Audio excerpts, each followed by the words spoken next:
que ne kat ministre lu mel ne wax na jël lu mel ne hydraulique ak lu mel ne assainissement ak inondation joxe ci exemple fekk ma laajoon ko sax ci ministre de l'intérieur auprès du ministre de l'intérieur ku mel ne Mame Birame wax na ne jël nañu xulookat yeeg yëpp dugal leen li nga xam ne moom la Pape Assane jeexalee léegi ci ñun tënku bu ñu tënk ci système boo xam ne ñun sax maîtriser wuñu ko ban njariñ la gouvernement bii mën a am ci ñun ak ban combat la ñuy combat kan lañ koy combattre ndax li wérte wóor mooy du la nit ñi dund xanaa ndax boobu tey mi ngi fi teet du léegi lañ ko mën a xeex. très bien question bu intéressante mais nga may ma remercier la d'abord ci invitation bi di nuyu sama frère Pa Assane ak Thierno ak sama frère Wathie Mame Birame man Wathie rek laa koy wax quoi Mame Birame donc di beral nuyoo nag sama sëriñ mi fi manqué muy Cheikh Omar Diagne ak sama rakk Abdou Karim Gueye parce que yow bi ngay door émission bi sax ñoom nga commencé ni dañ leen téye foofu parce que dañ ni état bi moo rey imam mais naka la ko reyee léegi naka la ko reyee boobu rek mooy interrogation bi parce que ñoom waxuñu ni dañu jël paaka jam leen wala dañ leen posone wala dañ leen pikir ñu dee mais nattu ak mettital yi ñu tegoon imam te mu seede ko fii Walfadjri moo ko yóbbee feebar bi ko yóbbee lii yëpp d'accord kon mën nañ ci joxoñ baaraam responsabilité ñoom am nañ ci responsabilité léegi loolu ci ñaareelu partie bi mooy nekk loolu leer na leer goo xam ne famille bi reprendre na ko man mii reprendre naa ko ñooñu reprendre nañu les mêmes propos ñaareelu partie mooy doon waxtaan yi parce que li tax mooy jàpp ñu ñëpp li tax muy doon waxtaan yi mooy dama ko doon ubbee rek non dama la ciy leeral maanaam ñaareelu partie bi moom la ñuy jël yaatal ko d'accord ndax bu weesoo sax ñoom loolu ñu ci wax waaw am na ñoo xam ne fi mu ne ñu ngi wër tàmbali cee wax naan ay jaana ko mat ak ay yenn affaires yoo xam ne nii kenn mënut a comprendre communication waaw léegi ma doon ubbee loolu rek parce que xaw moo ni dañ ci d'accord incha allah ci la ñuy ñëw après ma leen di encourager bu baax nag xam ni lu metti yàggul léegi gouvernement bu bees bi ñëpp dañ ko doon séntu ñi nga xam ni politique intéressé wu leen woon sax dañu meloon ni ñuy matu parce que tout le monde attendait la composition de ce gouvernement bi nga xam ni avant locales yi lañ ñu ko digoon après ñu ni non nañu xaar ba locales yi jàll pour voir plus clair local yi jàll indi lu mu indi grande ville yi entre les mains de l'opposition Macky dëgg bal bi ni léegi nañu xaar ba législative yi jàll pour plus de lisibilité entre temps dugal nañu par procédure d'urgence bien avant poste premier ministre mais ñu bàyyi ko foofu quand même il y avait plus d'urgence parce qu'il fallait attendre une meilleure lecture après les législatives yi nga xam ne dafa joxe ay résultats yu fi mësul am moitié entre l'opposition et le pouvoir bi ñu génnee ci loolu nag ñëpp toog di déglu parce que li jiitu formation gouvernement bi président Macky Sall moo njëkk def discours message à la nation boo xam ne aussi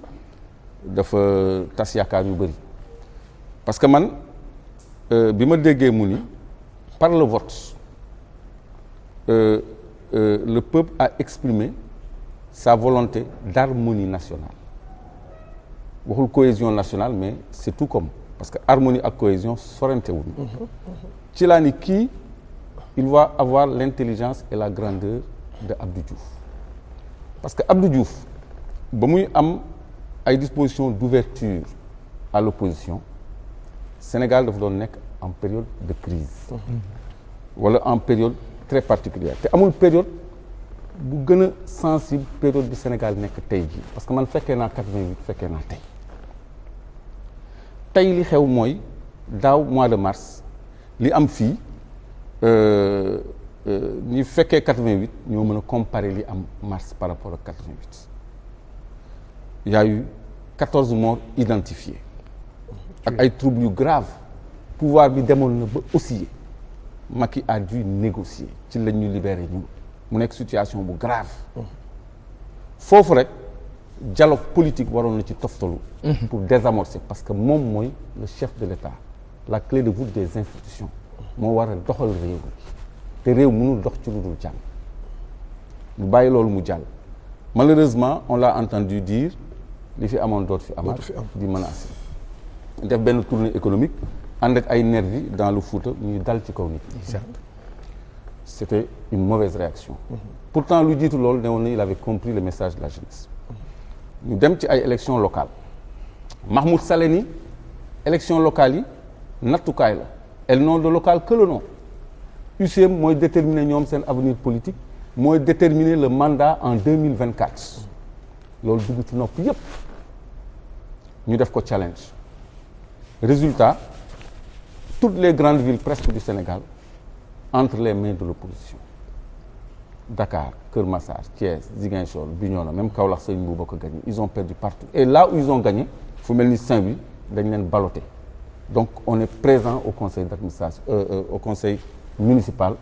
de presque toutes les communes du Sénégal l'opposition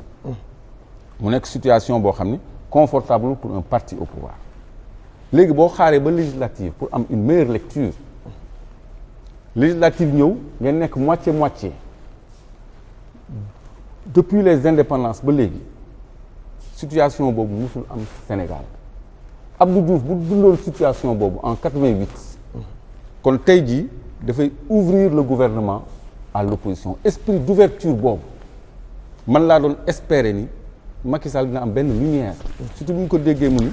peuple bi dafa exprimer son désir d'harmonie nationale ci laa ni il va s'ouvrir pour calmer le jeu au lieu mu def ko il met un gouvernement qu'il appelle gouvernement de combat gouvernement de combat dans un contexte de crise boo xam ne dafa demander une cohésion de toutes les forces parce que de toute façon assemblée bi ni mu bindoo par force danañu négocier parce que mënutul am vote au forceps vote sans débat vote en procédure d'urgence majorité mécanique amatul majorité absolue mooy les 3/5 99 députés 65 divisé par 5 ça fait 33 par 3 ça fait 99 kenn amu ko donc il faut forcément ñu négocier pour mën a def ay lois organiques ay lois constitutionnelles même des lois simples il faut ñu waxtaane ko comme ni ñu ko waxtaanee en commission gis ngeen démb ñu amee woon jafe-jafe pour defar seen commission mais lépp ci waxtaan la mujj donc nécessité d'ouverture et de dialogue boobu man laa espérer woon ni Macky Sall dina am grandeur ak lecture situation boobu am au moins même bu fekkul deful un gouvernement d'ouverture sax mu def un gouvernement boo xam ne ñëwul pour guerre ñëwul pour combat ak défi parce que le combat mooy soxlay askan bi donc kooku mooy première remarque bi ma def parce que il faut que ma contextualiser ko comparer kook les périodes de crise précédentes ak démarche yi exécutif bi jëloon pour ñu am une cohésion nationale une paix sociale dans laquelle la ñu mën a continuer suñu ay actions de développement léegi nag boo xoolee composition gouvernement pour venir à ta question en tant que tel da nga ciy gis ay redondance maanaam mooy ministre auprès du ministre tel mais da nga ciy gis aussi ay éclatement au ministère des finances et du budget nga créé ministère des finances et du budget ministère plein après nga créé beneen ministère plein de l'économie du plan et de la coopération xaw ma international coopération et de la coopération tu prends le plan et l'économie nga def ko ministère à part les finances et le budget mais loolu ban cohérence la le ministre de l'économie du plan est-ce que mënul nekk un directeur au sein d'un grand ministère de l'économie des finances budget daawuñu ko tudd sax mais le budget était toujours dedans il y avait le directeur du budget le directeur de ceci le directeur de cela de la même façon aussi éducation nationale ñu dagg benn ministère benn direction de l'enseignement supérieur def ko ministère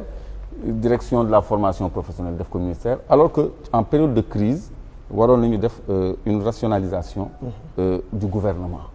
parce que moom il lui reste 15 mois mais li gën a attirer sama attention te gën ma déranger mooy le doublon qu'il y a au ministère de l'Intérieur parce que c'est un gouvernement quand même de combat léegi dañu nommé Birame Faye ministre auprès du ministre de l'Intérieur chargé de la sécurité de proximité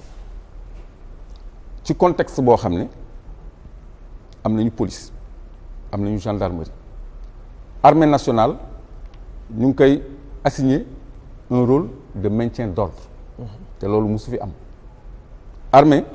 ñu ngi koy defloo maintien d'ordre en appoint à la gendarmerie et à la police comme si tout cela ne suffisait pas ñu créer un ministère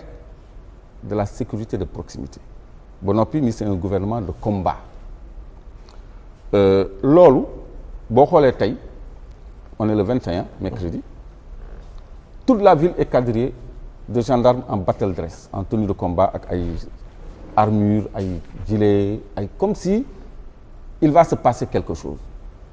fi mu nekk nii dafa nekk di intimider population yi di wane dooleem en déployant déjà ses forces parce que boo xoolee léegi gendarmerie treillis yi la ñuy sol treillis bleu yooyu te ñoom daawuñu sol loolu treillis c'est une tenue de combat. Ouais. Donc c'est un gouvernement de combat léegi mais le Birame Faye qui est chargé de la proximité man fii laa xamee ni gorom la vous le saviez vous je viens de l'apprendre ce qui ajoute à la gravité c'est toujours la famille donc loolu day delloo suñu xel ci li Mimi doon wax ni on privilégie les liens familiaux au détriment du mérite militant Birame Faye chargé de la sécurité de proximité moi je vous parle un peu des marrons du feu les marrons du feu ont été créés par yaa ngi may def Ndour la nu mu tudd Ndong nga bëgg a wax Ndong Pape Birame Ndong waaw ak Mambay Niang waaw